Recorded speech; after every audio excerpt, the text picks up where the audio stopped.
I think we're online. We're live. Yay! Okay. Hello, everybody. Special guest star today, Debbie. Hello, Debbie.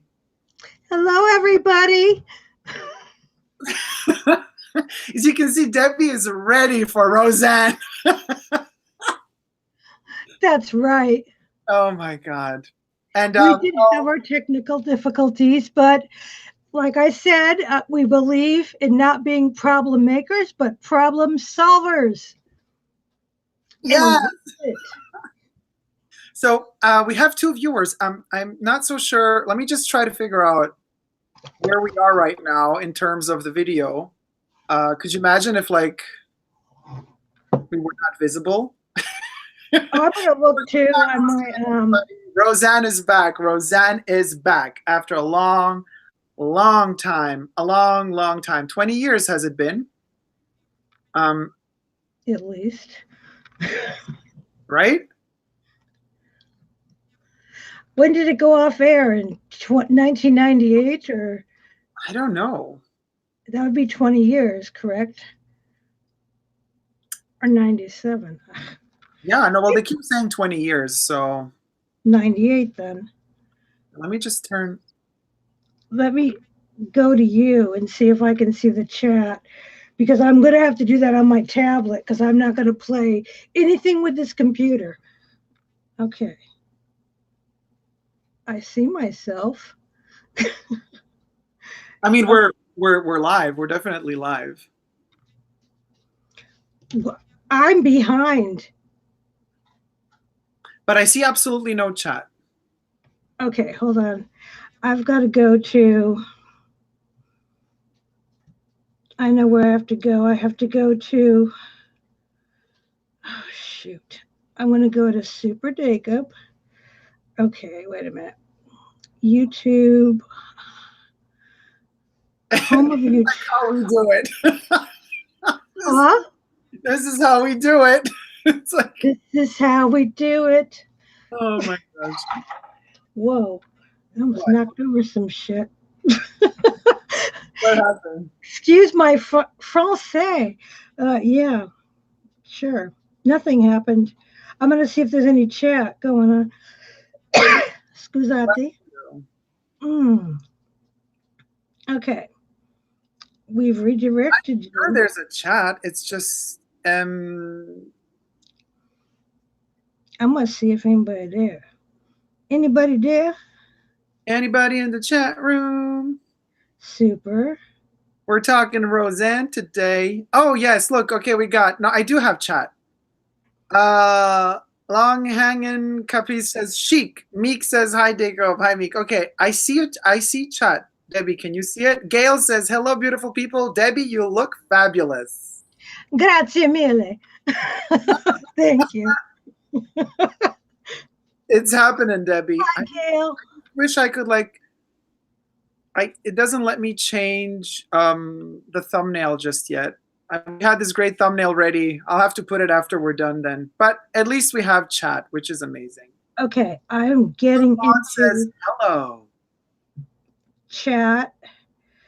Wait a minute, we got all sorts of things going on. 13 watching. Ricardo says, Dacob, mate, I hope you're doing well. Remember I asked you about the shelf life of perfumes?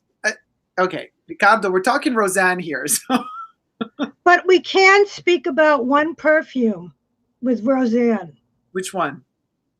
Okay.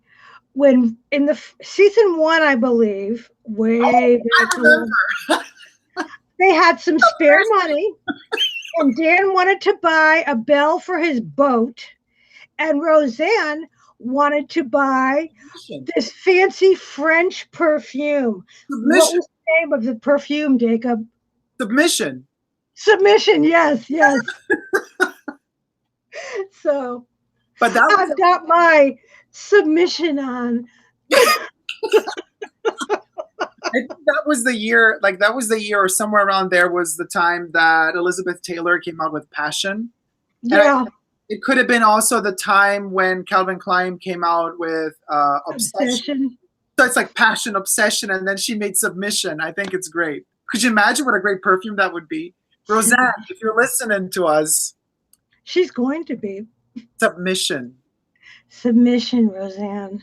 All right. Well, Debbie, you've seen the first 2 episodes of season 10, which is the return of Roseanne. Yes, I have, and I'm going to actually be me. Hello, you. So what can you tell us? Like, I mean, what do you think? Because I've watched them now twice. I've seen every episode 2 times. Mm-hmm. And I watched them once. What do I think? I think the flavor of the original series is there. I think some actors are more engaged in their characters than others. Dan is Dan. Dan is still Dan. Yeah. What am I doing? Are you there? Yes. Do you hear me? Yeah, I can. I'm just like trying to figure out where the chat is. Okay, got it. Yeah. Dan is still Dan. To me, he really feels like Dan. Yes. Darlene, I don't know. It's just maybe because she's aged so much. I don't mean that. I mean I've aged too. Good Lord, it's been 20 years, you know. But you probably have too. But we have no. Oh, we have no proof of that. no Dacob's forever youthful. Yes, me and Amy. We stay forever young. And me in Star Wars. Yeah. So I think Darlene, well, I mean, Sarah Gilbert is the executive producer. She brought them all together. So yes. I have the impression that in general, this entire season is kind of revolving around her. Because she returns. I don't know. I have the feeling the story is very Darlene-centric for now. But then again, if she's the executive together with Roseanne, I mean, she put in most of the money and work as well, so I guess it's okay. But I have the feeling that she's getting there. Like she's in the first episode, I had the feeling they were all stiff. I don't know if they shot it chronologically. I think they did shoot it chronologically, meaning the first episode was shot first, then they shot the second episode, and so on. So already from the second episode, it all felt more organic and less stiff. But in the first episode, everything was like, okay, like robots a little bit. They were shooting in front of a live audience, so you think they would have had to do it chronologically. I don't know, though. I mean, you've been to a lot of live shows. Yes, they're not live shows. No, I mean, by chronologically, I don't mean if they shot the actual scenes of every episode chronologically. What I mean is, did they shoot the episodes chronologically? Like, yeah, that's what I mean too. Yeah, no, I think they shot episode 1 first and then episode 2. But sometimes I went to the live shooting of Mom. I live in Hot in Cleveland, which I'm so jealous of. I saw Betty White. Yeah, no, it was a dream come true for me. And so they do shoot. Oh, and also Two Broke Girls. They do shoot chronologically. Yeah, they do. And some of the snippets they film a day or two prior because it's difficult to do it in a setting of the studio. So in that case, they either show the audience the snippet that they already shot, but they skip it. They don't reshoot it, obviously. So that's something. Mm-hmm. But I don't know. I think with Roseanne, they did the same, especially because it's a very short season, only 9 episodes. First, ABC ordered 8, and then they asked for another additional episode later on. So it's 9 episodes. It's a very short, it's like a mid-season for all the TV show season. It's like a mid-season show that kind of fits between mid-season replacement series. But if this does well, it's not going to be like X-Files or a thing. They'll just keep doing the show from what I gathered in my research. Well, X-Files is now on season 2 again. It's just ended. Don't tell me, don't spoil. I haven't seen it yet. I'm not going to say a word, but you're going to like it better than last season. Last season was awful. I know. But listen, okay, so wait. So are you trying to tell me that if the first 9 episodes get a lot of views, they're just going to keep on filming? Well, or we'll get another season right away. Oh, we're not going to have to wait a year. Yeah, it'll be a regular part of ABC. Their programming. Oh, good. Okay. So what So about it won't be like a Twin Peaks thing going, ah, gee, how many more decades till we see season four? No, it's not going to be anything like that. but Twin Peaks? I mean, it was very clear from the beginning that it was a limited time series, Yeah, and with Roseanne, it's a run, it's a test trial for now. just Uh, freaking. We have a lot of we had a lot of comments, and somebody said they liked my. It's not done yet. It's a work in progress. I chopped it. It was down to here, and I chopped it all myself. Peoples, come on. Okay, here's a lot of chat. yeah. Somebody, All right. Cleaning from trash. Yuri. Okay, I can read Russian. Remember? Well, we deleted it. So Okay. back to us.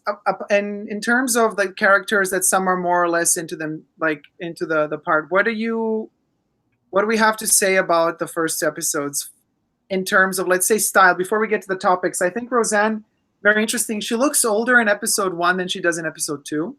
Yes, because she colored her hair. I And think. also because a different style. Like she looks more grandma-ish with the kind of curly hairs woven backwards. And then in episode 2, it's like down straight. And she's doing what she used to do in the 90s also. Every episode she would change up style. And I'm thinking to myself, okay, she's gonna go for that again. And she's getting younger and younger from episode to episode.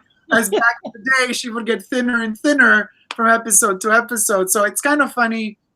I like that actually because it again, it's another one of those elements that brings me back to the 90s and 80s. Mm-hmm. Roseanne, so I'm not against it at all. Dan lost considerable amount of weight. He needed to. I mean, John lost a Yes. considerable amount of weight. Um, Becky, to me, already in the 80s and 90s, did not act so well. I don't know why. I've seen the actress act in other places. I forget her name now. Lacey Goranson. Goranson, she's okay as an actress, but here she overacts, and I think she does it on purpose. She's not, well, she hasn't been in the business for a long time, but she looked fabulous. I'm just going to put that out there. Yes. Becky looked fabulous. Yeah, Becky did look fabulous. She looked totally fabulous. Thin. I mean, when they said she's 43, I fell off the chair. Yeah. I was like, oh my God. In my mind, she's like 20 because I don't know. Oh, Emilio says, hi, Dacob. Hi, Debbie. Hi, Emilio. Hello, Emilio. I Oh, don't know who else is here. I'm trying to I look. saw John Goodman in London in a play. He's such a good actor. Yeah, John He Goodman is. is. But yeah, so she's a little bit overacting as Becky, but she already overacted as Becky back in the day. So to me, that's also the original Becky attitude. It felt like Becky to me. Yeah, but to me, who takes the cake is Lori. Laurie Metcalf. Lori is just, I mean, Aunt Jackie. Jackie. She takes the cake. I love her so much. She's so We can compare Jackie though, because Jackie character evolved in so many ways from the beginning episodes of Roseanne, where they were working in the Wellman Plastics and George Clooney was in there, until the end where she got goofy and weird and like she was playing it slapstick. Yeah. Here she seems like she's back to the original normal. No, but where's the kid? Where's Andy? She had a kid who she was dressing up the baby a little too feminine, which is interesting. I thought, okay, he's disappeared, but yet we have a new character, a young man who is being considered within the family to be dressing too feminine. Okay, but he's Darlene's son. Yes, but that was a issue that they brought out before in the original. They were building on top of that, and there, I think when they left Roseanne, when the show ended, I think a lot of the ideas Roseanne just kept in a drawer somewhere, and kind of, I think, further developed the story, adding new storylines and plot lines, but also working on old ideas that were left in the closet that now she can take out. the gender fluidity. I mean, we're gonna talk about Mark. No, what's his name? Mark. Is his name Mark? I get confused because Becky's husband was Mark. Yes, and maybe she named him after that in memoriam. Why would Darlene, you think? I don't know. I mean, the guy, I know the character Mark, for anybody who's watching and doesn't know, he was an Irish actor and he died of a drug overdose when he was like 30 years old. So he died in the early 2000s. And Yes. that's when that. They mention in the TV show right at the beginning that Mark is dead. Yes. But he's dead in real life too. So, yeah. And he's dead in real life. So that's an interesting point. They're breaking that fourth wall. I was talking to Debbie before we were getting ready for this live stream, and we also mentioned the breaking of the fourth wall, which was so revolutionary for Roseanne back in the 80s and 90s. And she's doing it again because they made the joke referencing Darlene's sexual orientation. And Darlene has two kids and she's straight in the TV show, but then Roseanne says, I'm not bigoted. I accept you and you're gay. And then like that's the joke because Sarah Gilbert in real life is gay. And I find that really, really funny. But back to Jackie quickly, you said she's not so comical, like a joke of herself this time around. I mean, she did develop more and more comedy and it became over the top slapstick, but she is again, I mean, when the two Beckys, what's the name of the other Becky now? Adriana? Oh God, I think it is Adriana. Yeah, Sarah Chalk is her name. Yeah, I'm trying to remember. Becky said, Adriana comes in and says, "Hello, Rebecca," and then Jackie comes and says, "I'm the aunt, Jacqueline." Jacqueline. You see what I mean? She's still playing on that comedic aspect, and then when Adriana, I hope it's Adriana. Somebody in the chat, please correct me if I'm wrong. Hello, Mary May. Are we right? Anybody watch it last night? I'm looking at my tablet. Sorry. That Mark died last night. I was surprised they talked about him. Well, actually, Moses Garner, hi, how you doing? Mark, it's really interesting. They not only do they mention him, but when this video that I'm doing here with Debbie right now, live streaming, I will set up a thumbnail. And the thumbnail, he's in the thumbnail. Mark is in the thumbnail. And it's a scene from the new show. And Mark's photo is framed behind the sofa next to Godzilla. I can actually maybe show you the photo. Here you can see it already. I noticed a lot of the photos. And Nana was on the mantle and... Okay, look. So, oh gosh. Can you see? There he is, right there. Next to Godzilla. Oh, yeah. There he is. So he is in the new show. Like, I mean, they have a photo to commemorate him, and that photo is always there. So that's really sweet. This is going to be the thumbnail, by the way, as soon as we're done with the video. It didn't work out right now. But so then Adriana goes on to explain how the artificial insemination is going to work. That's another topic. Surrogates, that's another topic that's been in the media, and it's been a very kind of point of discussion since several years now. So it's not like Roseanne is bringing up something new. With that topic, they are bringing up other things, which we're going to get to, which are new topics to kind of venture in from the standpoint of a sitcom. But the surrogate and the,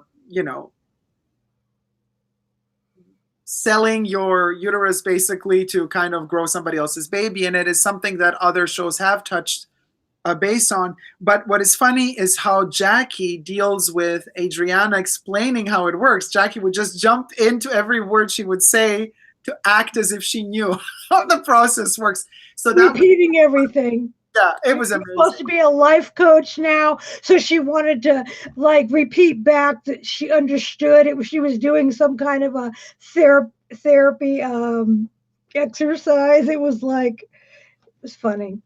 Yeah. It was amazing. I mean, she's really cool, and I have to say, I've watched interviews with Lori, talk shows, and she would say in the talk shows that she does not even think that Jackie has a job, really.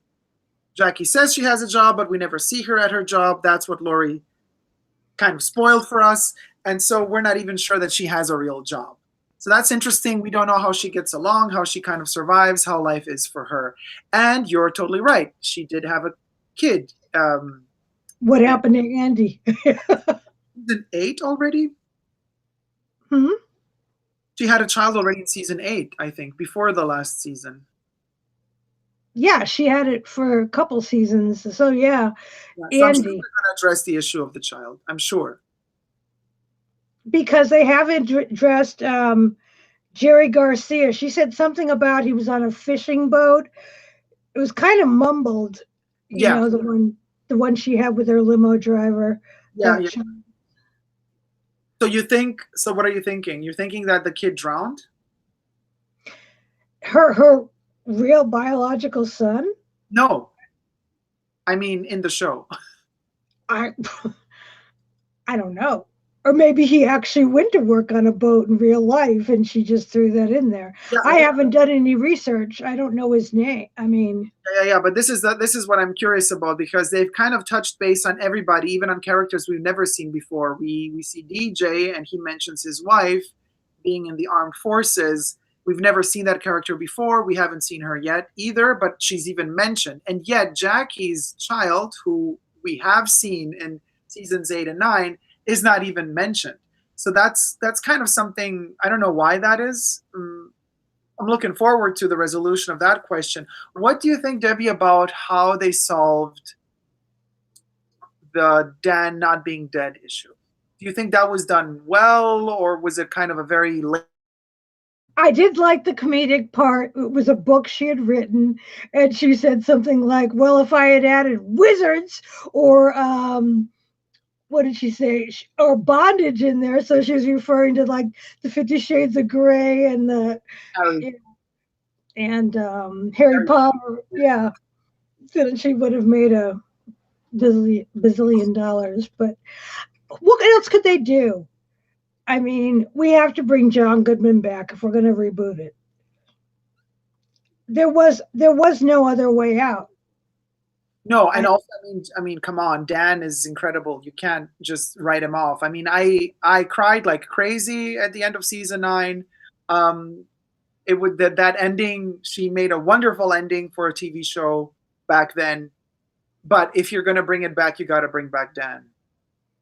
yeah, For sure. And to me, it worked. I mean, it was like she's like, no, it was a book. I was writing a book, and to be perfectly honest, all of season 9 was like a weird dream, a Hollywood dream of sorts, and so it was over the top. it Yeah, was over the top. And she wanted it. She wanted to go out with a bang, and I understand that, and that was all great. But I really love the fact that now that they're back, they're down to earth again. Being yes, down to earth also means addressing certain topics, which Roseanne was very, very popular and became very immediately, the second the first episode aired in the 80s, became famous for.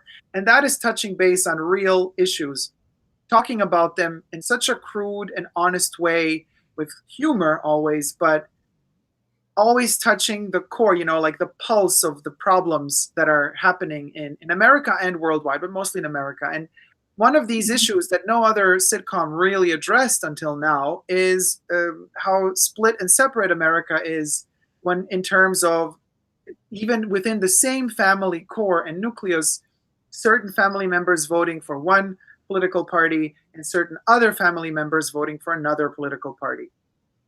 So Debbie and I have our opinions, but we are going to keep them very cool, calm, and collected. yes, And we are. I have prepared myself for this situation. Uh, so we are totally for everybody's freedom of opinion to believe in what they want. But mhm. let's just try to keep it like focused to the show. Personally, I think it was dealt with in a very elegant way, meaning they have depicted how literally the shit goes down in most families. Exactly what's going on right now. People had bad Thanksgivings and Christmases, from what I've heard, just because, and they're not speaking to their dad or they're not speaking to this person. It was realistic because Yeah. that, like you said, it is going down that way, and it had to be addressed if they were going to reflect the America of 2018 or 2017 for that matter. So do you think,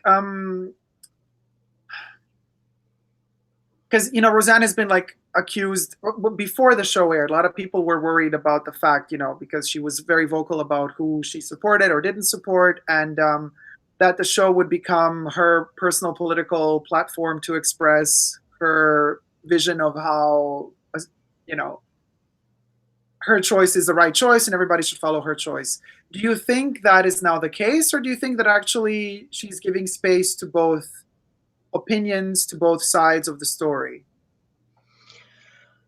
I was a little nervous for the first episode. Especially, I don't know if she was doing it just to throw it in Jackie's face when they had her over for dinner. When did you ever see Roseanne saying grace or praying during the original series? Like she was an evangelical Christian all of a sudden.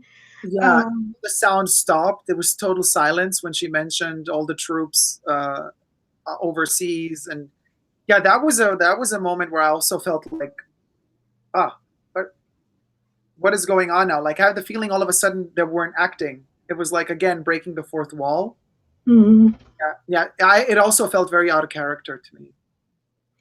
Yeah, so there was something going, but I think they just wanted to address, from what I've read, they just wanted to address that in the first episode and then be done with it. Mm-hmm.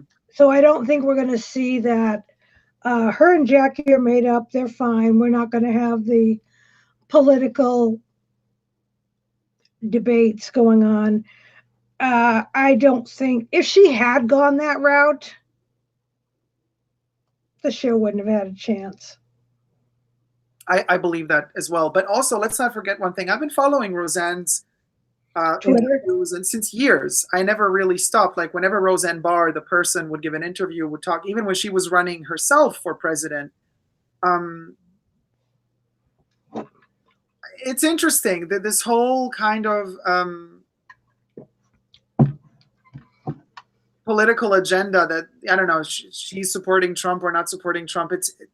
It's fascinating how she always keeps. She says she does, but she doesn't, because she also says negative stuff about him, and it's kind of fascinating for her to see, for me to see how she kind of keeps balancing out that.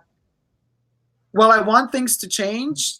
None of the parties offered really a solution. This was the one that would create more havoc, and I think that's her words.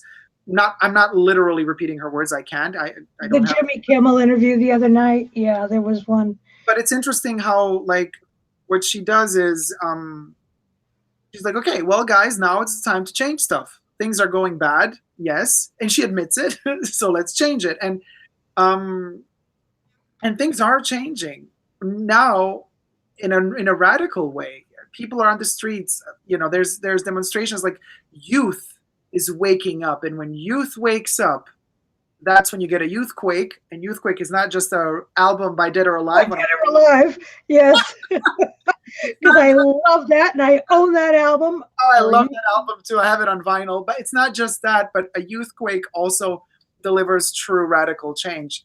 And that is happening now. And I don't know if it would have happened so quickly. Yes, it's dramatic. Yes, it's painful. But every change is painful and dramatic. And if a revolution is really strong and powerful, it's going to be painful. That's how life is.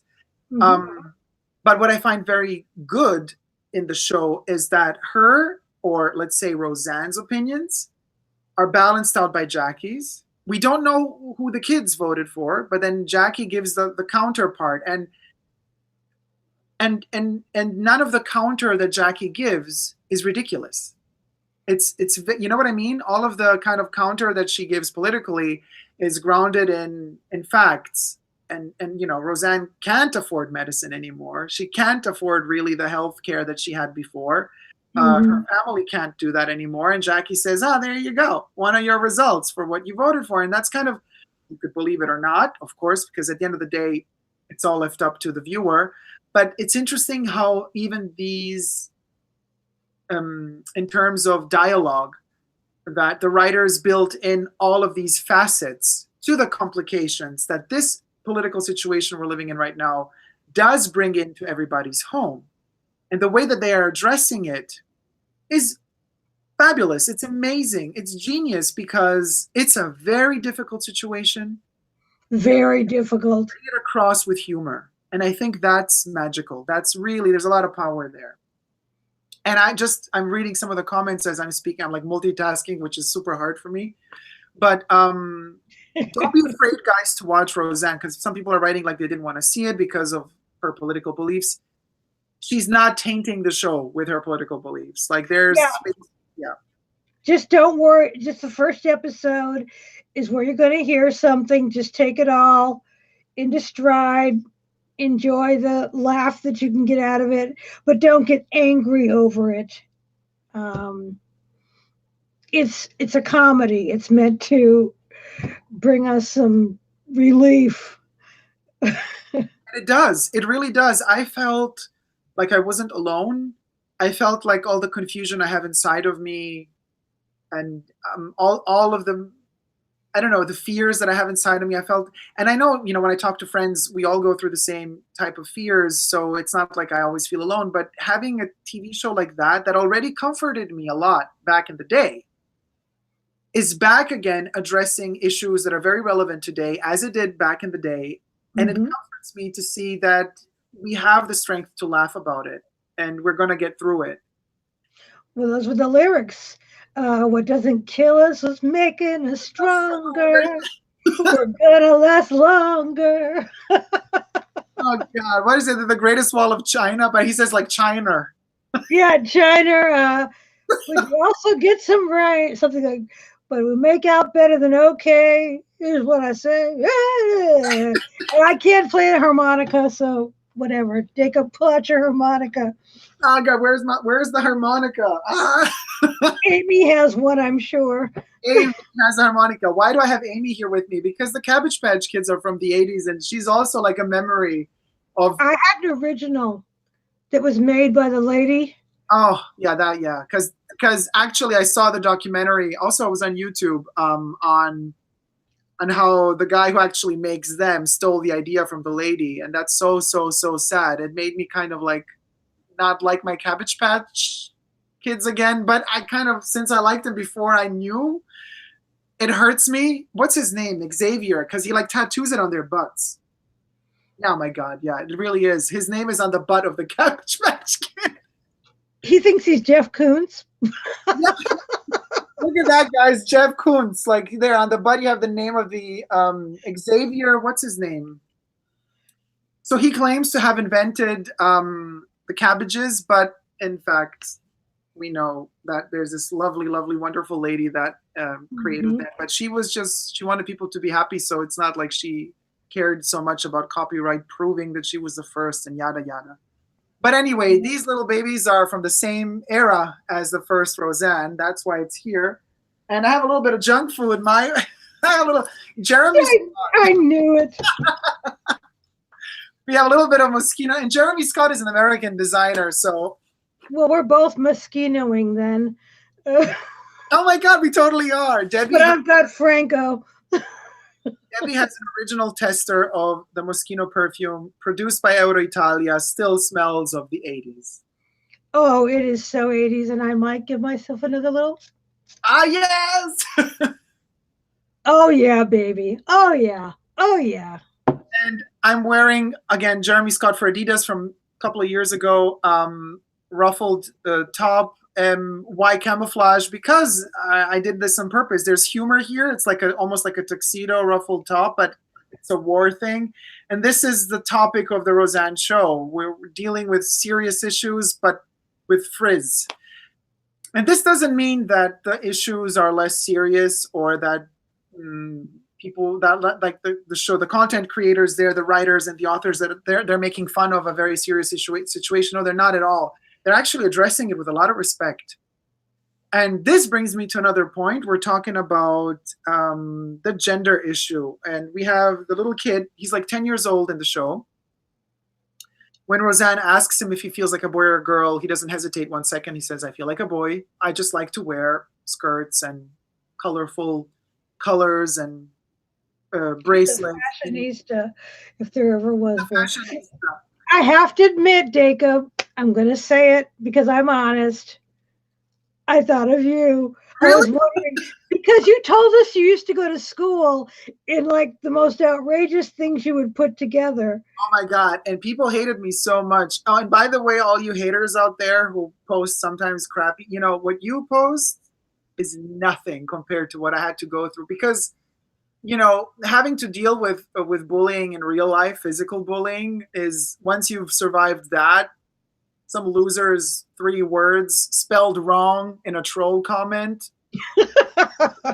It's nothing compared to real life. And yes, and it's I see myself in the kid as well, except I wouldn't have played basketball without underwear on. Oh, that was and Dan, he's taking it in stride. He's not having it because Dan was known sometimes to have total hissy fits and go hide in his garage, but he was very accepting, and that's what I found in episode 2 as well. Roseanne came back to be accepting and normal. I mean, if she was a true, all right, I gotta say the word, if she was a true Trumper and on that bandwagon, with Yeah. everything, she wouldn't have responded that way, I don't think. No, but in fact, I mean, guys, just do some research. Look up some of the interviews with Roseanne from a couple of years ago. She does not only have words of praise for the president. She doesn't. She has a very sophisticated way of seeing the world, and it's her own special way. We don't have to agree with it. We can agree with it. It doesn't even matter. But she has charisma, and Mhm. and I think that's worth more than 1,000 words, really. And that she has a soulfulness about her, which gives her a lot of humanity, and that just makes me respect her. You know what I mean? I just can't read her Twitter feed. Yeah, no, but but then also like she went. Where did she go? Jimmy Fallon, Kimmel. Where was she? She was on Jimmy Kimmel and With she was, with John on the couch. yeah, and she was cursing up a storm and But she was funny. She said like, well, look, if the vice president became president, then you would be in a pickle. yeah, she was like, "You want fucking Yeah. kids?" And he said, like, oh, I'm in trouble now. I mean, we all remember what she did with the national anthem back in the day. And Oh, yes, we do. America was so upset for her just singing and spitting. But that's Grabbing her. a crotch. Sometimes she goes really cheap and sometimes she goes very elegant. Just like when she brought Mark to school and then she warned the kids because she saw, the little girl said freak to him. And then she's like, can I say something to y'all? And she started really nicely and supportive. And she said, he's going to be a designer one day, like TJ Maxx and Ross Dress for Less. The best 2 designers in the world. She's like, he's going to become like TJ Maxx. That's a good designer. That coat with the leopard stuff, she wore that in the original series after they got the money. Or around the time, yeah, Dan left, when he was having an affair. I remember that coat. Oh my God, you're so right. She had that coat with a leopard. Oh, I have one. I should. It's somewhere in the bunker. I should go get it. But then she goes from her like seriosity being like so serious about, elegantly saying her grandchild is going to grow up to be a wonderful designer. And then she like goes really low, classic Roseanne, and tells the little kid in front of him, and I'm a witch. So be careful. I'm a white witch. I'm a white witch. So, she has her moments, and it was a wonderful, wonderful 2 episodes. Okay. Is there anything you're missing besides the characters or any characters that you feel like you're missing? I am missing the baby DJ, the little DJ. He was really kind of like not there. I think like, we were talking about Goranson. What's her name again? Lacey, and you said she wasn't acting. She's been acting here and there, but he hasn't. Yeah. He really hasn't been acting. I think he went behind the camera for a while, didn't he? And do some directing or something? Definitely, he's the one who